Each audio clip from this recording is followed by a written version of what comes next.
Greetings. I believe we'll start with a short video, since this is the 20th anniversary of the In work history, royal people went around Diana. planting commemorative trees or launching ships or things like that. But the princess has taken up the cause of the deaf, of handicapped children, and that perhaps is something new to many people, that royal people should concern themselves in this way.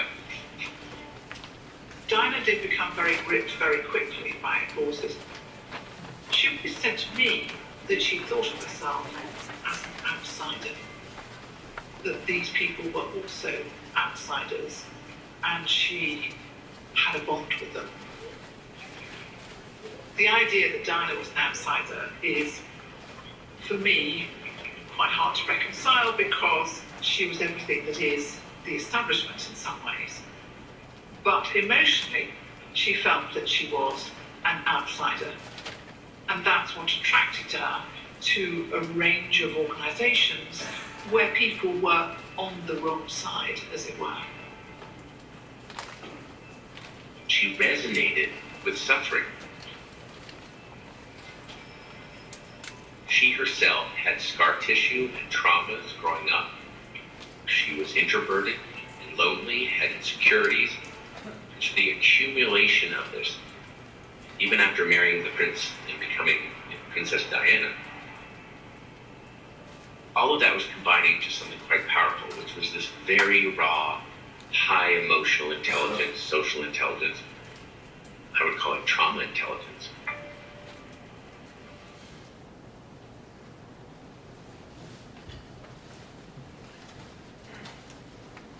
So what an honor to be with you here today, Governor Izaki. It's great to be back in Hiroshima.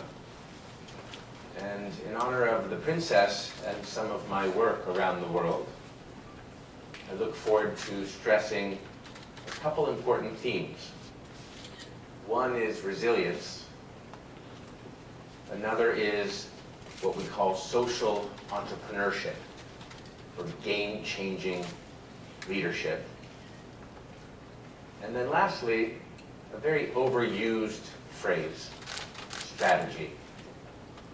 If you want to build a peace-building hub, how? I think we know why, but how can we do it in a strategic way with measurable and modern impact?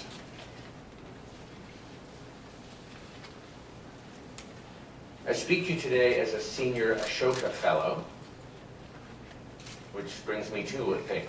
Number one, I'm senior now. I've lost most of my hair and some of it's gray, but I'll call it eldership. I'll take some pride in that.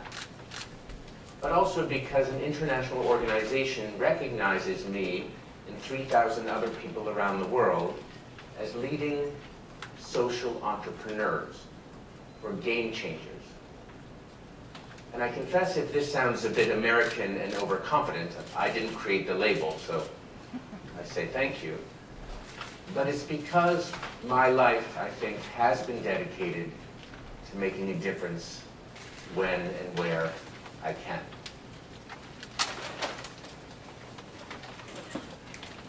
So these are some of the issues that I have been drafted into, having to do with nuclear nonproliferation and arms control. For 10 years, that's what I dedicated my life to in the 1980s, even before the end of the Cold War.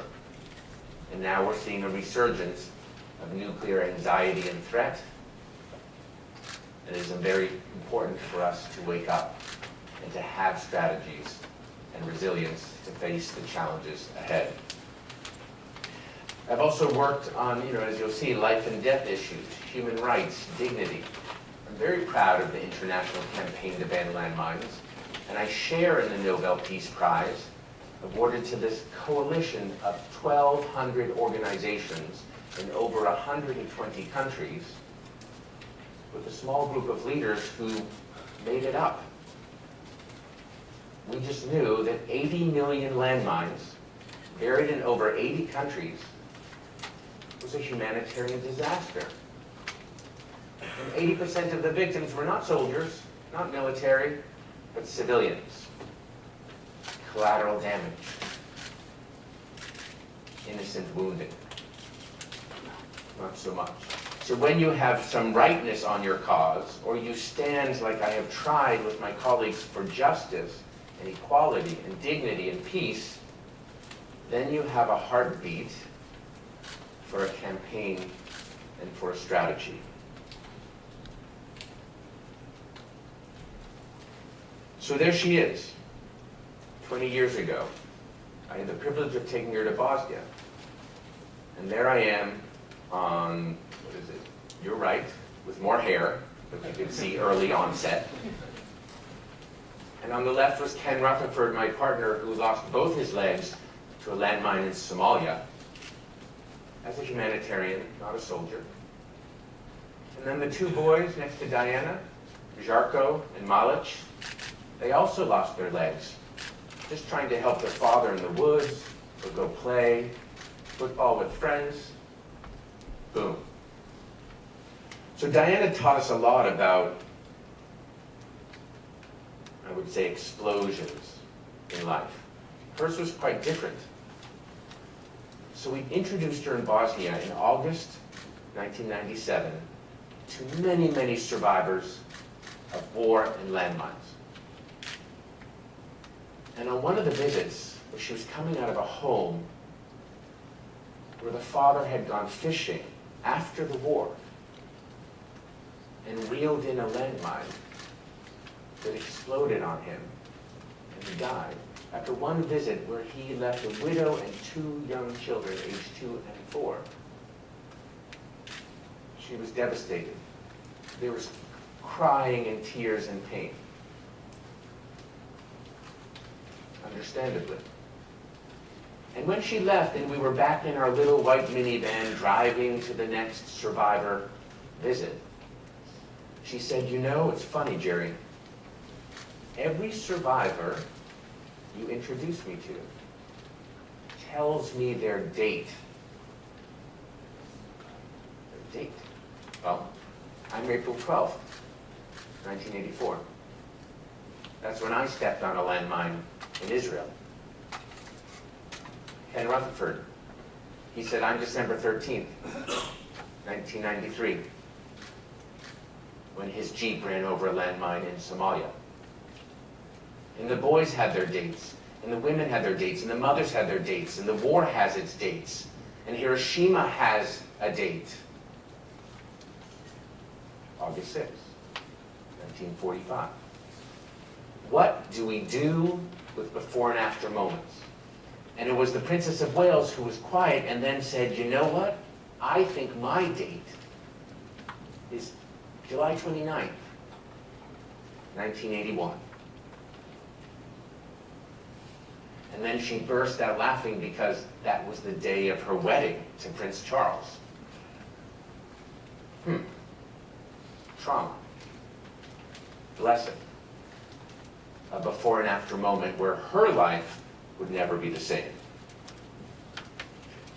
So after these experiences, Ken and I started a small organization called Landmine Survivors Network. We wanted to help ban the weapon, put a human face on the survivors around the world, hundreds of thousands who had not been involved, and make this a humanitarian issue with Diana's help, not just a security issue, talking about technology and minefields. And we succeeded. And over the visits to 60 mine-affected countries that I had the privilege to make, meeting tens of thousands of war victims, we started to feel that there was a recipe, perhaps, for resilience, for overcoming when the worst happens to a people or an individual.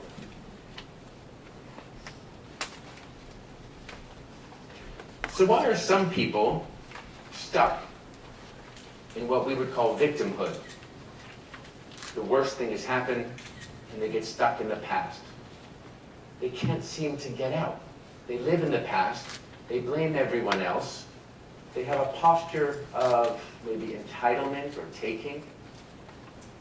But even if you gave me $1 million, government, it doesn't make my leg grow back. There's nothing you can do in some cases to make right the devastation.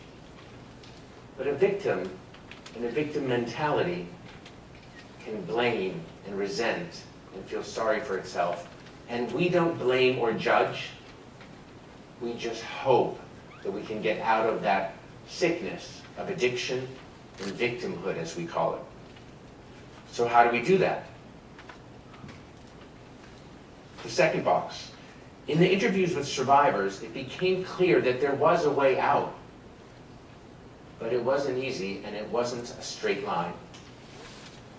Trauma recovery or resilience required, number one, face facts. My leg's not growing back. I'm not a starfish. My hair's not growing back either. Trauma. So what is, what was, and even emotions are facts. The pain associated with trauma. You don't dismiss that. You don't push it under. You say fact. Depression, sadness, suicidal tendencies, despair.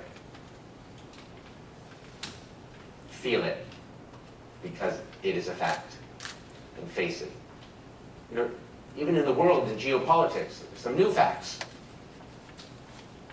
Donald Trump is my president. Fact. Ouch. For me. I worked for President Obama and Secretary Clinton. So you might imagine my pain and the uncertainty we face with this new fact in the White House. What to do, not to cry about it, face it, and prepare to move on. So number two is choosing life. So what type of world would you want in Bosnia, in Hiroshima, or coming out of the United States? Choose life, not death, and hope matters. As far as I know, pessimism and cynicism do not inspire change, let alone gain-making or positive change for people. So face facts, choose life. Number three, reach out. When you have a very proud country, like the United States, trying to move inward, or you're really hurt as a victim and you go inside a shell like a turtle, I must remind everyone, countries and individuals alike, isolation kills. No one survives alone. Face facts, choose life, reach out, no matter how tempting it is to withdraw and try to go it alone, and then get moving. Number four, the survivors I met taught me that they had to get moving. I had to do my own rehabilitation. You all weren't there to do it for me. So one day I was getting out of a hospital bed for the first time after weeks, after blood transfusions. I was 6 months in a hospital in Tel Aviv. I'd lost a lot of weight and I was in a lot of pain after several surgeries, including amputations. And the nurse showed me how to get in a wheelchair.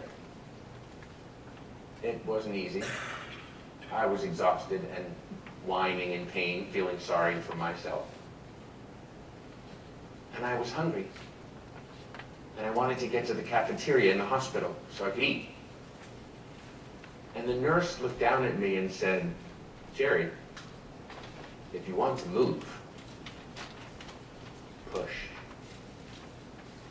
Push, push, every day, each day, out of bed, move forward, get moving."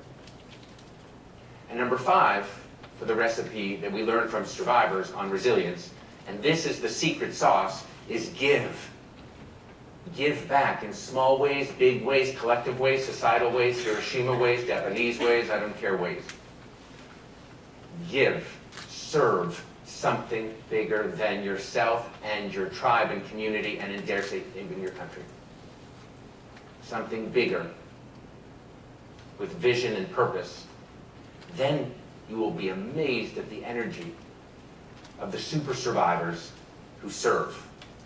Even if they have no limbs and no eyes, and their house was burned down, and they saw their sister shot and raped,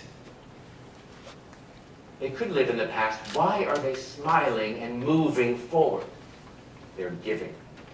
Almost every single one we detected from thousands has started to serve and give, sometimes in the most simple ways, like bringing their tomatoes to the local orphanage every week.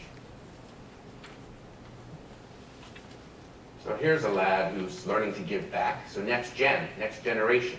It's been my privilege to speak at the university here. I'll be speaking in Tokyo as well with Ashoka and to many students. And my children are college age 20 to 25. 4 of them. So I love speaking to students, and I love seeing next generation leaders like Prince Harry stepping up. And he had to face facts. He just recently, in the last 3 years, came out and said he was a mess and had not faced the facts of his mother's death when he was 12 years old, and was in a lot of trouble and very depressed. And it's not normal for the Brits to talk about their emotion, as you might know. And he came out and said, I struggle. And Prince William added, for the British, does a stiff upper lip help us to pretend we don't feel as a people? So Prince Harry is taking on the unfinished business of his mother. He launched in April a landmine-free campaign for a mine-free world in 2025. And he's stepping in. He has taken on 2 of the service issues of his mother, HIV/AIDS, as well as landmines. And Prince William has taken on cancer and hospice and homelessness. Divide and give. And honor thy elder, honor thy mother. It's huge, believe it or not. It's just not a People magazine or celebrity shot. I saw him, and these are the 2 boys that are his age. Harry, that's Jarko and Malic, who were on the log that you saw earlier. They're giving back in Bosnia and still struggling.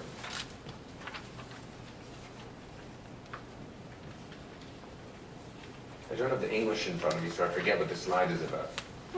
You can see my Japanese is not what it should be. Oh, good one. So the research shows, actually, from Mount Sinai School of Medicine in Yale, that resilience is absolutely critical and understood better and better. And you'll understand that you see qualities here like a moral compass, having training, having role models, even like spirituality, like faith and spirituality. I don't know how it's translated, but again, a purpose bigger than yourself, a discipline to breathe. Your spirituality might be meditation or running marathons. I don't care. But what do you notice about these 10 characteristics? Are you born with them? No. That's the good news. It's not about your DNA, like your fate is decided from your birth. It's not even about whether you're a pessimist or an optimist. Resilience is something you can get in shape for physically, socially, by joining, being part of groups. And again, giving, having a moral compass.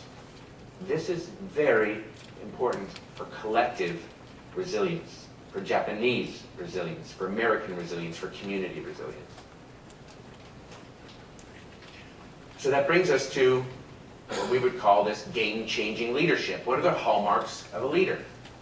So you saw, even with Diana, a sense of humor. She could make a joke about her own trauma.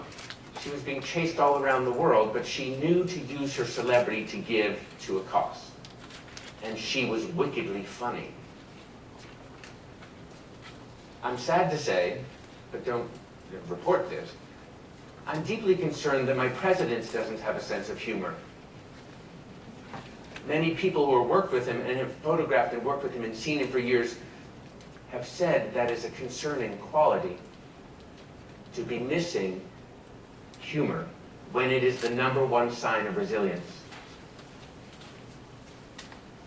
I don't know about what courage we have in the White House. I say start to train your ear to our governors, to our mayors, but listen, do they speak in victim language to divide and incite fear, to live in the past, to be nostalgic for some other better day that is not coming back? Or are they moving forward with sort of hope and perseverance and courage and generosity? We smell it in our leaders, on our leaders. And they show us who they are. But they tap into who we are. And if we're afraid, if we go small, if we hide, if we blame and resent everyone else, we're going backwards. So this is the recipe I wanted to share. It's not just mine, although I've written about it and tried to articulate it in my writing. I share it because it's what survivors teach us. It's a gift. It's their wisdom.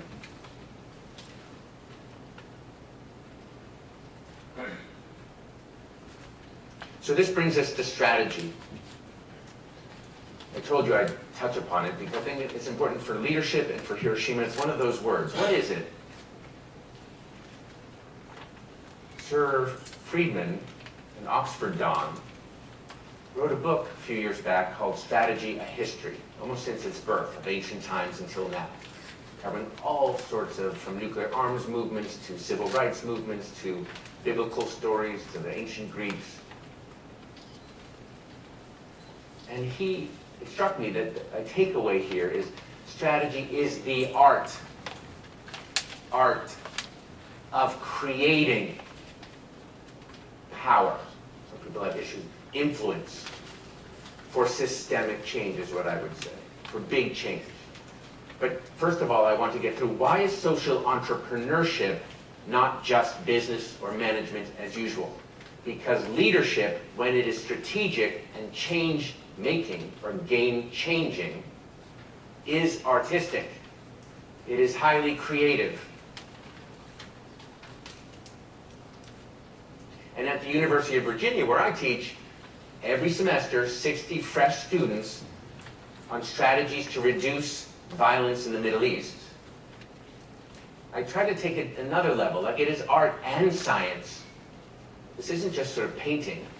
It's also what are the modern methods we use to make sure we can effect large-scale, sustainable, and positive change in the face of uncertainty, crisis, and even potential disaster. So it's when you don't know what's happening that you need a leader with strategy.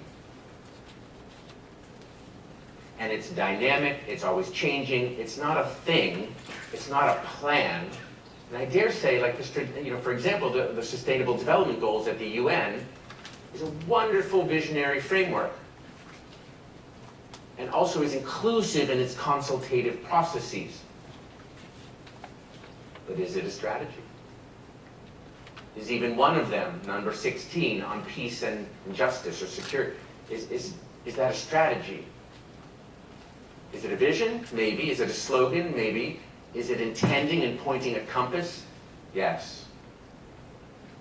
But at our peril, do we think that plans and compasses are strategies? Because then we won't see their fulfillment. You can't do everything. A comprehensive plan, no matter how well thought through, is not a strategy, therefore cannot make the game change with the potential it wishes. So I'll start to wrap up, but so there I was inside the US government. That's me on the right, the big horn. And what first shocked me was like, oh my gosh, I had never served. In fact, I spent most of my career, believe it or not, criticizing the policies of my government. Then I get a phone call when I was studying at Cambridge University and working with Ashoka. And it was the White House. President Obama and Hillary Clinton somehow had seen me as a non-traditional game-changer diplomat. And it was time to serve. So I thought, you get a phone call and you're called to serve. It's a big headache. I had to move everything, 4 kids, get back to Washington, complain, whine, and then face this, a bureaucratic zoo. I mean, just the State Department with over 70,000 employees, I thought, wow, that's a lot of power. And I learned that big is not strategy. Size does not help. And when you're with colleagues of power, Everyone may have their turf, their specialty, and this is at the UN, this is the US, this is in Japan, this is everywhere. As my mother said when I was young, you run into human beings wherever you go. And not everyone is as creative as we like or as secure. So they keep it close. And inside your own government, you're competitive every day. Didn't like it.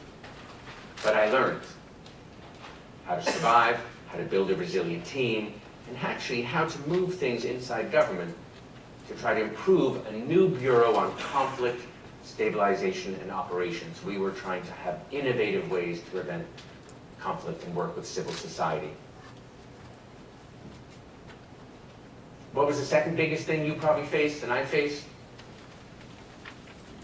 Big data static. There's so much information. It's been created in the last 90% of data, they say, is created in the last 3 years alone and growing. So if I feed you snacks every day, more information, more data, here's a treat, here's a treat, here's a Scooby snack, here's a treat, here's a sweet. But it's amounts of billions. You get obese with information. It's not healthy or helpful. So there's a people problem of uncertainty, and then there's a big data problem. It's not fairy dust.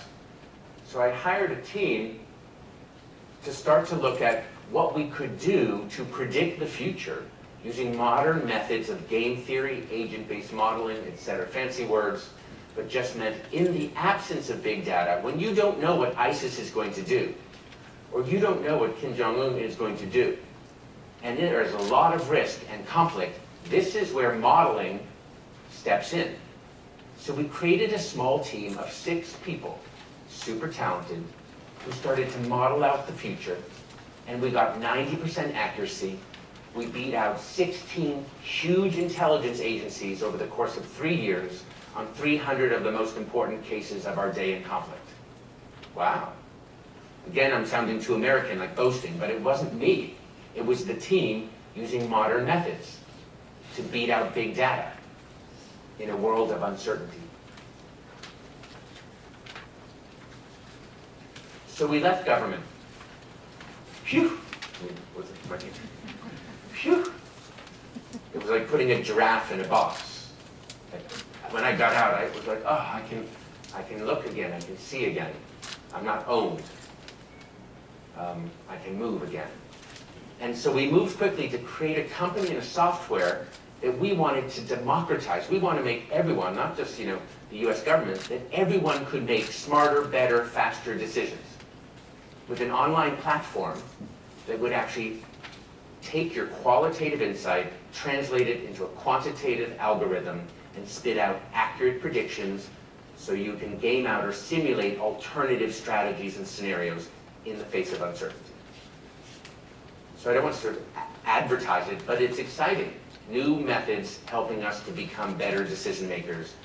That's the goal, whether you're a leader in government, business, or the nonprofit sector and philanthropy.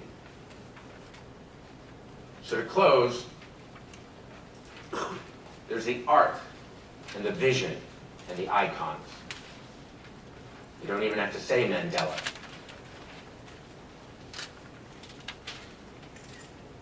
But can we be mini Dellas? Can we be micro Dellas? With no Messiah coming our way? What about just a little Gandhi, the nonviolence?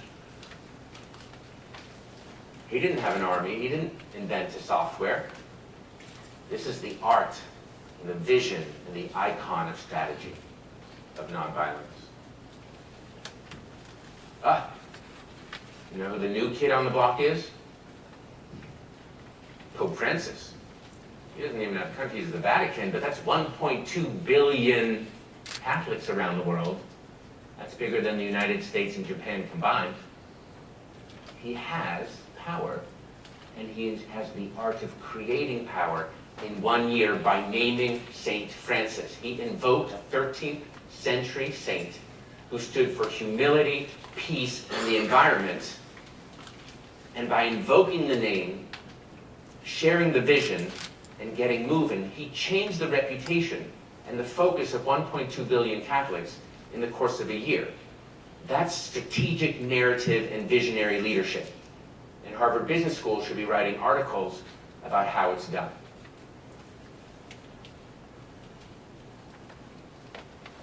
And back here, remember as Diana said, there are anniversaries. And hers was a wedding date. I mean, there are positive ones, and then there are ones of disaster, where a mushroom cloud becomes an icon. And Hiroshima, just the name. So how do you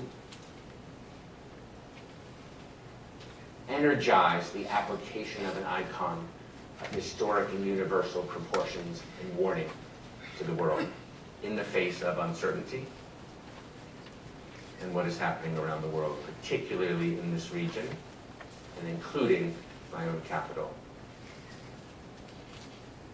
And then I'd ask you,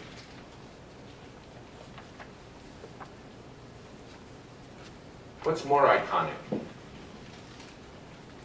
President Truman in a mushroom cloud giving approval for nuclear weapon use? Or, interestingly, President Obama. They no longer work for him.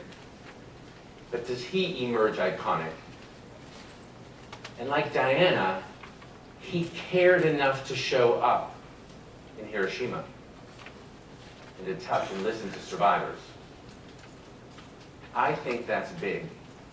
And I think for the vision of peace building, it isn't just the technicalities of the planning and marketing and business. It is fundamentally understanding that from that wound, from that scar tissue, whether it was Diana's or my missing leg or Hiroshima's gaping hole, that you rebuild and resilience wins. What is that when the light and the sun comes through the gash? It gives me great hope for this place and your particular role in history. Thank you very much. I'm glad to be back.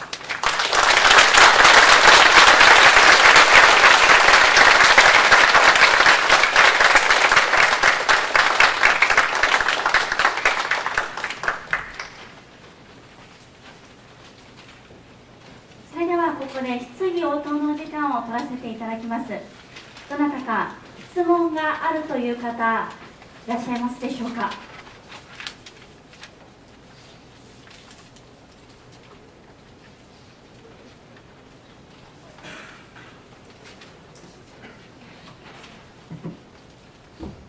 Thought I was on vacation. I'm happy to entertain any questions. I just don't want to take up too much. ではそちらの You know Americans can talk too much, so be careful about your question. なかなかこういった中での質問は手を挙げにくいかとは思いますが、せっかくでありますので、日本語で質問していただいて、はい、それでは手を挙げていただきました。よろしくお願いします。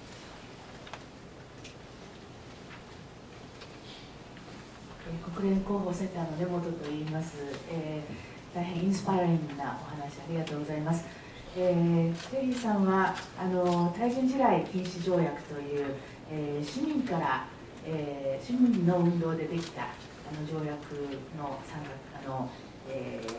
定に関わられましたけれども、今年やはり市民からの動きが出発点になっての、核兵器禁止条約というものが生まれました。核兵器禁止条約の、持つ今後についてですね、持つ力というものに関してはどのようにお感じでしょうか。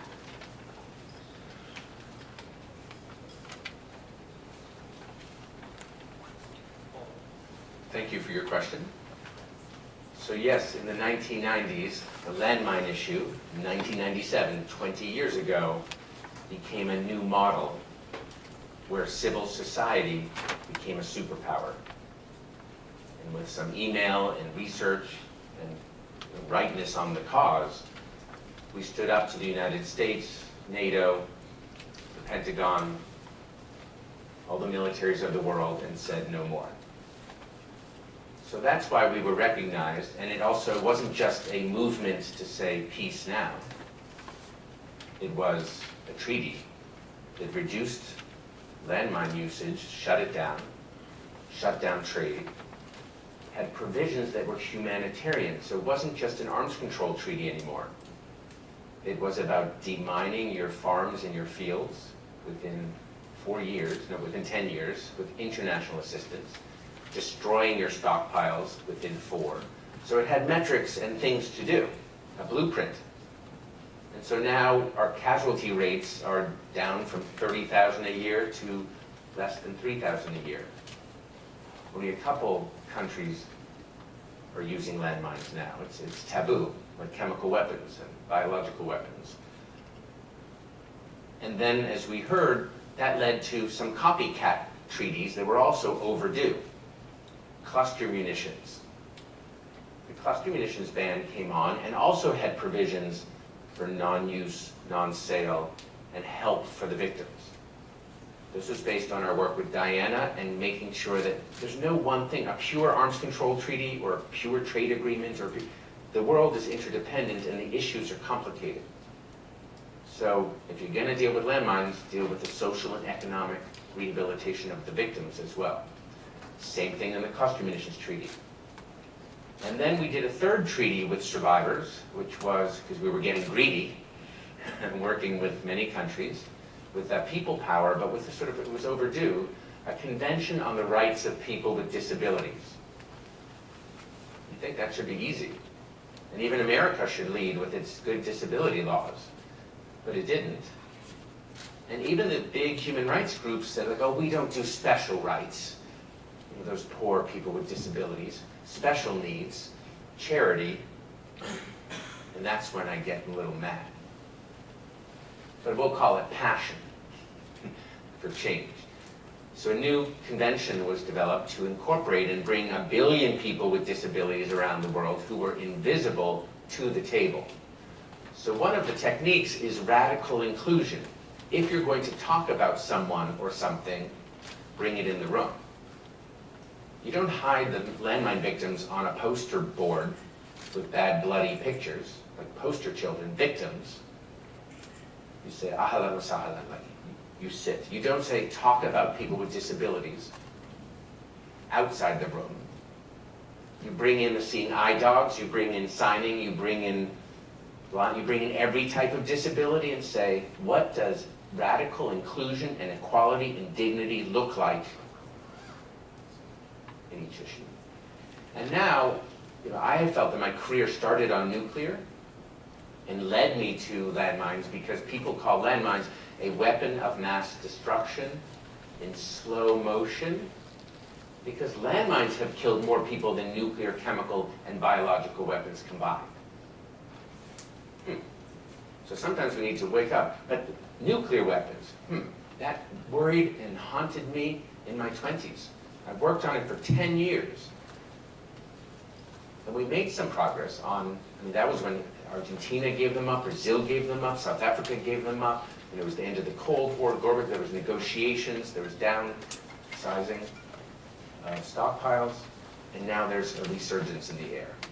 And most of us, including myself, sort of sleptwalked. But with new efforts at the United Nations, that's very interesting. With leadership out of Hiroshima, that's very interesting. You can start to smell something coming back up that might be ripe for a bigger conversation. Because nuclear weapons, like landmines, are indiscriminate by nature, excessively injurious to civilian populations. These are all the legal words and treaties of why they should be, and are de facto, in my mind, illegal and obscene. But they become almost theoretical to us. So here's a new opportunity to work together on all of this, not all, but many of these sustainable development goals are important beachheads to attack and decide which ones are the most important to make progress on and how, with what leadership and what strategy. And I hope you're going to invite Japan to step up with some of that as well. It's exciting. We 0 minutes left. ありがとうございます。So I'm just going to try to summarize and translate. I'm sorry. ありがとうございました。今のご質問への回答を簡単にサマライズしていきます。で、1997年のですね、対人地雷に関する条約というのは、市民社会が今度新しい条約作りというモデルを提示しました。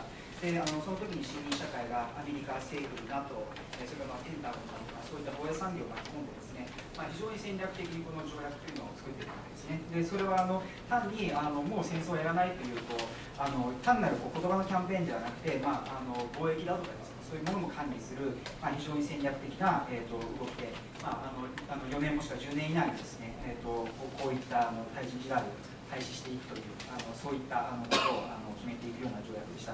でそれによって現在はですね、対人地雷による被害というのが年間3万人から3000人に減っているということですね。でこの有効性を見て、同じような手法による、それを真似したですね条約というものがいくつか出てきて、その次に出てきたのがクラスター爆弾ですね。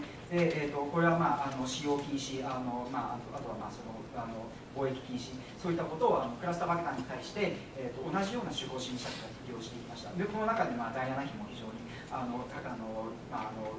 力をされてですね、そういった有効なことがなされてきました。でこの際に必要なのはやっぱり被害者のですね社会経済的なリハビリテーションというものが有効に達せられるというそういった幕売りの中で作っていることが非常に重要でした。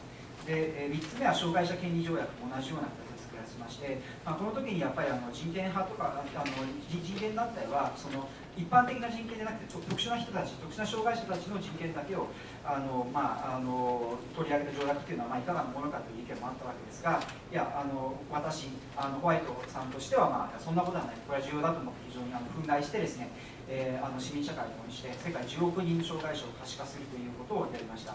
でその際に必要なのはラディカルインクルージョンですね、過激ななんていうかインクルージョンというんですか、世界の人々を包摂していくこと、それが必要で、その時の戦略はそれをいろんな障害の人たちを可視化していくことですね。でいろんな形を持った障害を持っている人、まさに盲導犬だとかですね、そういった要素も含めて人々に会議室に入れてですね、見せられるようにしました。で質問に戻りますと